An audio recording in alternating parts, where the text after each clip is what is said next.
ખેડૂત તો 25% હાથમાં આવે એવું નહીં. હજુ આ તો આ કંગ પણ તો ઢેંકણામાં પાણી ભર્યું, આટલું પાણી હંમેશા તો ખેડૂતને બધે કાઢો કાળ કહેવાય. કંઈક સરકાર માન્ય રાખે તો કંઈક ખેડૂતનો ઉદ્ધાર થાય. અમે કોઈ લેવા રાજી તો નથી તે, પણ આ તો ના છૂટક્યાનું અમારે તમારી કાંઈ લેવાનું નથી, અમારે તમારી કાંઈ જરૂર નહીં. ભગવાન આલે એ ઘણું,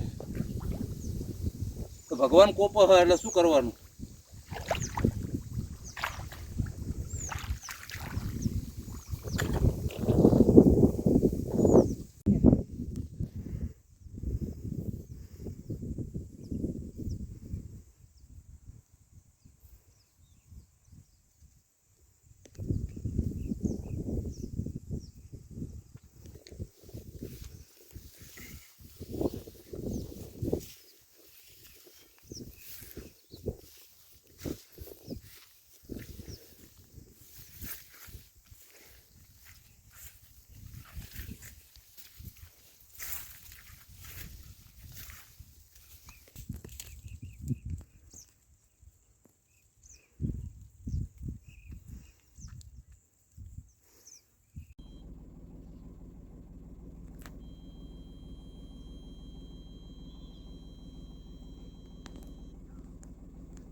સમગ્ર રાજ્યમાં છેલ્લા 3-4 દિવસથી કમોસમી વરસાદને કારણે ખેતીના પાકને વ્યાપક અસર થઈ છે. ત્યારે અમદાવાદ જિલ્લાના વિરમગામ, માંડલ અને નળકાંઠાના જે ગ્રામ્ય વિસ્તાર છે તેમાં છેલ્લા 2-3 દિવસથી કમોસમી વરસાદના કારણે ખેતરોમાં ઢીંચણ સમાળા પાણી ભરાયા છે.